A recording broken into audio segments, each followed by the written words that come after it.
হবে না। 96 সালে বিএনপির বাইরে দিয়ে ইলেকশন করছে, সিট পাইছে কয়টা? 3টা মাত্র, 3টা। আবার 2001 সালে বিএনপির সাথে মিলে ইলেকশন করছে, সিট পাইছে 17টা।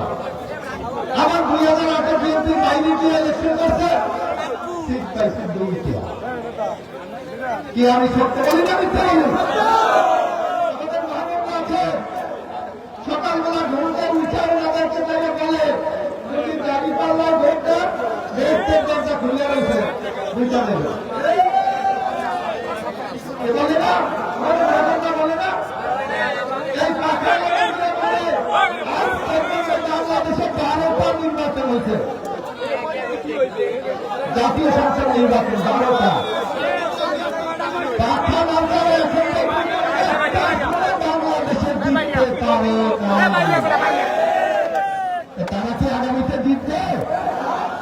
এখন পর্যন্ত আমাদের কাছে যে হিসাব আছে, একটি আসলে জেতার মতো অবস্থা এই ঢাকা মানে আছে ইসলামী আন্দোলন চরমোনাই বাংলাদেশে না।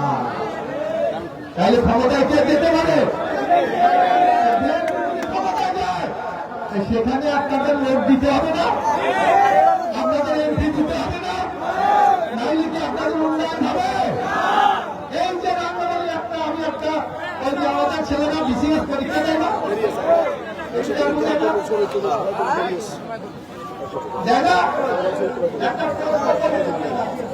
বাংলাদেশে একটা যে উপজেলা যেখানে কোন হাসপাতাল নাই, কোনটা হাসপাতাল?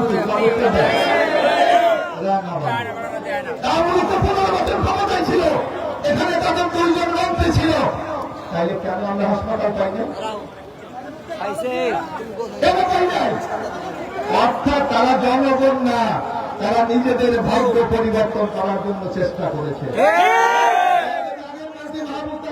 মৃত্যুবরণ করেছে, ওনার নামে দুর্নীতি দমন কমিশনের মামলা এখনো চলমান। আওয়ামী লীগের আরেক মন্ত্রী মহিবুর রহমান সাহেব, তার নামে তার ওয়াইফের নামে ইতিমধ্যে 15 কোটি টাকা দুর্নীতির মামলা হয়েছে। আমরা তো আপনাদের স্পষ্ট ভাষায় মনে আছে, আমি 2001 থেকে 6 পর্যন্ত বিএনপি ক্ষমতায় ছিল, আমি কি এমপি ছিলাম? আপনাদের আগামী এসেছি আমি মাত্র 8-10 মাস সময় পেয়েছিলাম। আপনারা বলেছিলেন মেট্রিক পরীক্ষার সেন্টার দিতে হবে, দিয়েছিলাম না? আপনারা বলেছেন দাখিল মাদ্রাসার সেন্টার দিতে হবে, দিয়েছিলাম না?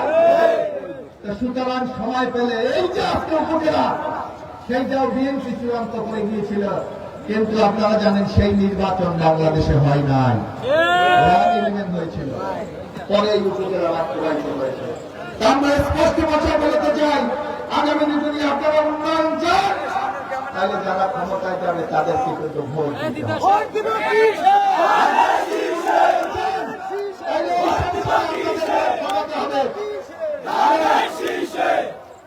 আমাদের পবিত্র কোরআনে স্পষ্ট ভাষায় বলা আছে, মানুষ যদি তার নিজের ভাগ্য পরিবর্তন করার নিজেকে উত্তর গ্রহণ না করে, আল্লাহ তাআলা তাকে সহায়তা করে না।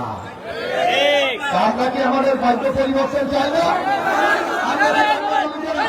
আমরা কি আমাদের কারবার ব্রিজগুলি হতে চাই না? আমরা কি চাই না আমাদের স্কুল কলেজগুলো বিল্ডিং হোক? আমরা চাই আমাদের যারা শিক্ষিত ছেলে তাদের আগামী দিনের কর্মসংস্থান তৈরি হোক।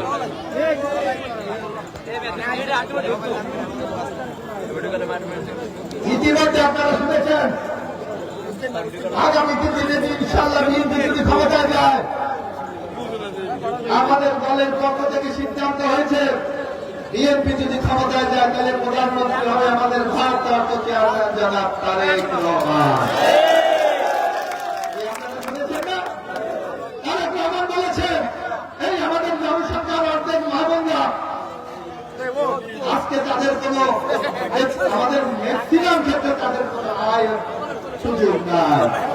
তারা আমাদের স্বামীর উপর, সন্তানের উপর, মা বাবার উপর তাদেরকে নির্ভরশীল হতে হয়। আমাদের নেতা তারেক রহমান স্পষ্ট ভাষায় বলেছেন, আগামী দিনে যদি বিএনপি ক্ষমতায় যায়, প্রত্যেকটা পরিবারের যিনি সবচেয়ে বয়স্ক নারী তার নামে একটি ফ্যামিলি কার্ড দেওয়া হবে। অর্থাৎ ওই কার্ড দিয়ে সরকারের পক্ষ থেকে তাকে মাসিক একটি অনুদান সরকারের পক্ষ থেকে দেওয়া হবে, যাতে ওই মা ওই বোন তার সংসার পরিচালনার ব্যয়ভার বহন করতে পারে। আপনাদের অনেক ছেলে মেয়েকে কষ্ট করে আপনারা পড়ান, কি পড়ান না?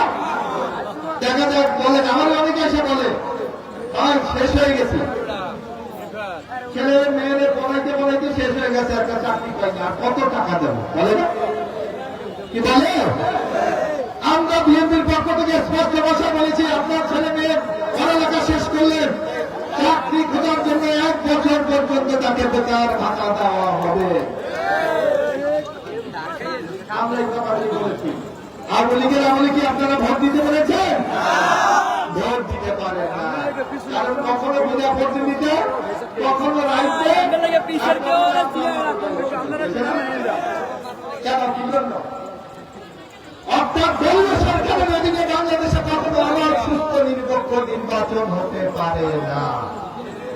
যার জন্য আমাদের নেতা তারেক রহমান বলেছেন, আগামী দিনে কোন দলীয় সরকারের অধীনে নির্বাচন হবে না, সকল